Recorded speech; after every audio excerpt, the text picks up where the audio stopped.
दल के लोगों ने कहा था, एक एक काम ये भी किया। ये क्या किया, एक ऐसा लोग को प्रधानमंत्री बना दिया जो उदारवादी दल के खिलाफ था, उग्रवादी था, जो हमेशा प्रतिक्रियावादी होता था। एक नाम था उसका, बात समझ में आ रहा है ना। उसको ये चार्ल्स ने प्रधानमंत्री चुन दिया था, बात समझ में। तो रिजल्ट ये हुआ कि फ्रांस में क्रांति हुई, और फ्रांस की क्रांति जुलाई 1830 में हुई। ठीक है, 28 जुलाई को यह क्रांति और भी कराल रूप धारण की। और याद रखिएगा, अंततः इसका रिजल्ट ये हुआ कि फ्रांस में चार्ल्स 10 को अपनी गद्दी त्यागनी पड़ी। ठीक है, अंत में ये हुआ कि फ्रांस में चार्ल्स 10 का शासन खत्म हुआ। तो ये याद रखिएगा कुछ कुछ चीजें। इस ये जो चार्ल्स 10 था ना, ये एक काम किया था, पोलिगनेक को प्रधानमंत्री बना दिया। ये सबसे बड़ा गलती था इसका। पोलिगनेक खुद तो प्रतिक्रियावादी था, खुद निरंकुश था, खुद उग्रवादी था, और अपना प्रधानमंत्री भी ऐसा ही चुन लिया। जनता परेशान होने लगी। तो ये चीज है, जब जब जनता परेशान होती है तब देश में क्रांति की लहर दौड़ती है। याद रखिएगा, ये जो क्रांति है ना, ये कोई आम चीज नहीं होता है, ये देश में बदलाव के लिए शुरू किया जाता है। देखो, इस 3 शक्ल होता है इसका। एक होता है धरना प्रदर्शन, एक होता है आंदोलन, फिर होती है क्रांति। जब 2-4 लोग, 5 लोग, जब छोटे पैमाने पर लोग अपनी मांगों को लेकर सरकार के समक्ष या सरकार के खिलाफ बैठते हैं, उसको धरना प्रदर्शन कहते हैं। अपनी मांगों को मनवाने की कोशिश करते हैं। और जब यही धरना प्रदर्शन कुछ समय तक खिंच जाता है, मान लो 1 महीना खिंच गया है ना, तो यह आंदोलन का रूप ले लेता है। इसमें लोग जुड़ने लगते हैं, और जब यही आंदोलन सालों तक खिंच जाता है, तो याद रखिएगा ये क्रांति का रूप लेता है।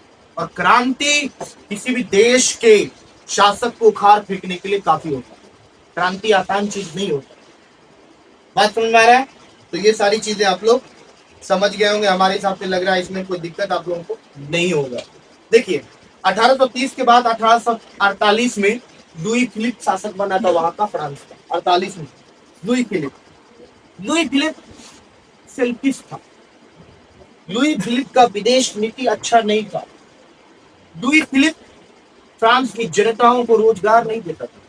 लुई फिलिप के दौर में फ्रांस भुखमरी के स्टेज को फेस किया। बात समझ में आ रहा है कि नहीं समझ में आ रहा है? लुई फिलिप, एक बात और याद रखिएगा, लुई फिलिप भी वही काम किया जो चार्ल्स 10 किया था। वहां उसने पोलिगनेक को प्रधानमंत्री बनाया, इसने गीजो को प्रधानमंत्री बनाया। गीजो, ये नाम याद रखिएगा, गीजो। इसने गीजो को प्रधानमंत्री बना दिया। और गीजो महोदय भी ऐसा थे कि पूरे फ्रांस में गीज मचा दी। बात समझ में आ रहा है कि नहीं समझ में आ रहा है? हमारे कहने का मतलब कि जुलाई 1848 की क्रांति लुई फिलिप की कमी की वजह से हुआ। अगर लुई फिलिप में कमी ना होता, लुई फिलिप की विदेश नीति अच्छी होती, देश में भूखमरी और अकाली ना होता। बात समझ में आ रहा है कि नहीं समझ में आ रहा? देश आर्थिक मंदी का शिकार नहीं होता, देश में बेरोजगारी ना होती, तो ये लुई फिलिप को सत्ता अपना त्यागना नहीं पड़ता। बात समझ में आ रहा है? तो ये जुलाई 1848 की क्रांति। और इसमें भी एक मिस्टेक किया जो गीजो को प्रधानमंत्री बना दिया। मतलब सब अपने जैसे लोगों को ही पोस्ट पर बैठा देता है। जहां देखो, फ्रांस की जनता चाहती थी उदारवादी भावना। फ्रांस की जनता उग्रवादी भावना नहीं चाहती थी। फ्रांस की जनता प्रतिक्रियावादी सरकारों को नहीं चाहती थी, प्रतिक्रियावादी शासकों का विखंडन करती थी। लेकिन फ्रांस का जो राजा था वो बार बार प्रतिक्रियावादी नीतियों को, प्रतिक्रियावादी नियमों को लाकर ठोक देता था। जानते हैं प्रतिक्रियावादी नियम मतलब क्या हुआ? हम जो नियम बनाएंगे, जैसा नियम बनाएंगे तुमको मानना पड़े, उसमें किसी भी तरह की हम रिटर्न बैक उस नियम को नहीं ले सकते। ये प्रतिक्रियावादी नियम है। बस हमारा ये चीज आप लोग समझ गए होंगे। अब देखिए, जब फ्रांस में क्रांति हुई, तो फ्रांस में क्रांति के बाद फ्रांस में राष्ट्रवादी भावना जग गई। तब आ गए हम लोग इटली में।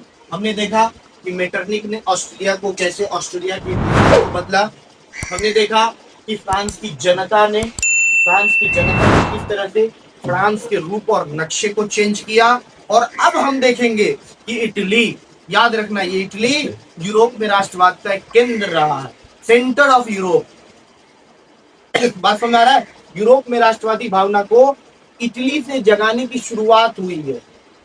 इटली एक ऐसा देश रहा है, यूरोप का एक ऐसा देश रहा, इटली और जर्मनी एक ऐसा देश रहा जहां एकीकरण की भावना जगाने से पूरा यूरोप एकत्रित हो गया। पूरा यूरोप में राष्ट्रवादी भावना जग गई। पूरे यूरोप में जो अलग अलग साम्राज्य था, विभिन्न प्रकार के टुकड़ों में जो बटा हुआ क्षेत्र था, वो सारा क्षेत्र एक हो गया। अब जानते हैं क्या हुआ? जैसे मान लो ये गांव है, मान लो ये आपका गांव बागर है, इसी को मान लो 10-20 खंडों में बांट दो। अब बांटने का मतलब ये हुआ कि कोई कह रहा है पूर्वी बागर का नेता अलग है, शासक अलग है, कोई कह रहा है पश्चिमी बागर का राजा अलग है, कोई कह रहा है कि वो जो दक्षिणी बागर का अलग राजा है, कोई कह रहा है नाथ बागर का अलग ही राजा है। बात समझ में आ रहा है कि नहीं समझ में आ रहा है? कोई कह रहा है भाई उत्तरी बागर का अलग ही नेता है। तो देखो ये बागर 4-5 टुकड़ों में बट गया। अब इसमें एक नेता आया नेपोलियन बोनापार्ट जैसा, एक नेता आया मेजिनी जैसा, एक नेता आया मेटरनिक जैसा, एक नेता आया बिस्मार्क जैसा, एक नेता आया गैरिबाल्डी जैसा, एक नेता आया काउंट काबू जैसा, जिसने कहा कि ये सारे क्षेत्र के राजाओं के साम्राज्य को खत्म करना चाहिए, ये सारे क्षेत्र के लोग एकजुट हो जाए, इन सारे लोगों की भावनाएं, इन सारे लोगों की फीलिंग्स एक हो जाए। इन सारे लोगों ने कहा कि ऐसा नहीं है, कोई अगर पूछे तो कोई बोले कि हम नाथ बागर थे, नहीं, बागड़ के लोग कहें कि हम बागड़ से, नॉट ए नाथ बागर, नॉट ए पूर्वी बागर और नॉट ए दक्षिणी बागर। ये कहानी था इटली में, यही कहानी था यूरोप में।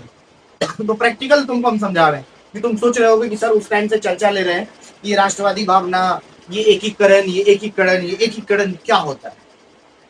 सिंपल सी बातें समझ लो, छोटे छोटे टुकड़ों में अलग अलग राजाओं का शासन, उस शासन को खत्म करना और खत्म करके उस टुकड़े को एक बड़े से साम्राज्य में तब्दील करना, एक बड़े से साम्राज्य में कन्वर्ट करना, यही एकीकरण है। बात समझ में आ रहा?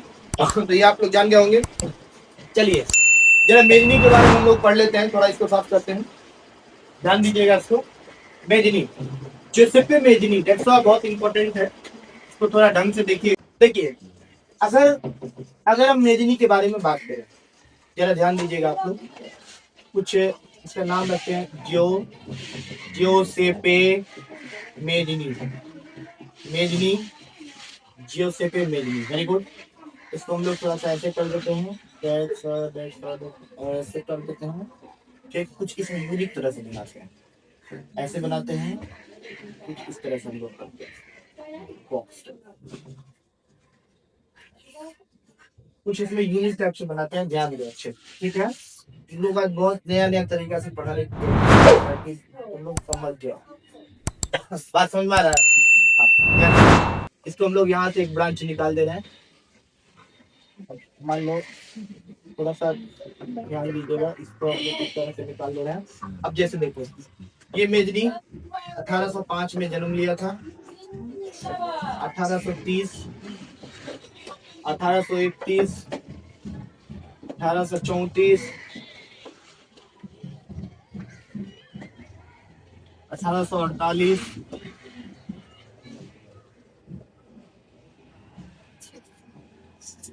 1871 एंड 1800।